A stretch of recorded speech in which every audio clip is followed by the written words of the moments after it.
Well, President Biden, as you know, is back in the U.S. following a 3-day trip to Eastern Europe. During his visit, the president made a surprise stop in Kyiv before traveling to speak with some of his NATO allies in Poland. CBS News senior White House correspondent Weijia Jiang joins us now.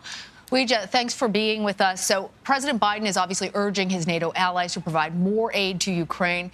How big of a role is the U.S. willing to play in the war?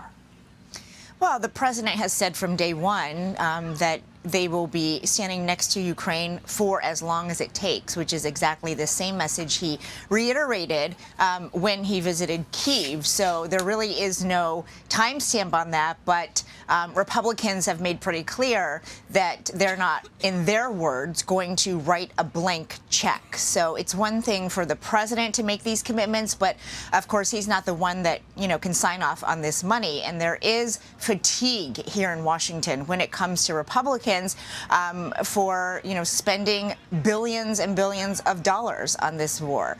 And so those are going to be some tough conversations coming up when it comes to, having to provide more money for Ukraine. But certainly if it were up to the president, he has made clear that he's going to give Ukraine whatever aid they need to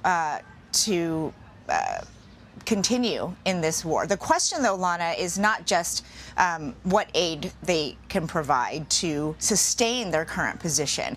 Ukraine wants more to win, to change their position from, maintaining what they are doing right now to ending the war by beating Russia. And that is why right now another conversation is those F-16 fighter jets that the Ukraine has long asked for, and the White House, the administration, has long said they will not be willing to provide. Of course, they have reversed their course before when it comes to decisions on what they will and will not give Ukraine.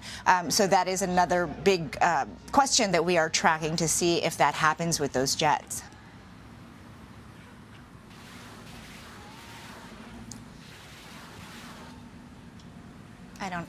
Weijia, as you mentioned, and we've spoken to defense ministers here and commanders on the ground, they are looking at those jets, and they've looked at weapon systems that have been delivered here, including HIMARS. But as we know, the U.S. is struggling to come to terms on its own government funding plan. How much more military aid can the Biden administration provide before the money runs out? Well, the president just announced another $500 million when he was in Ukraine.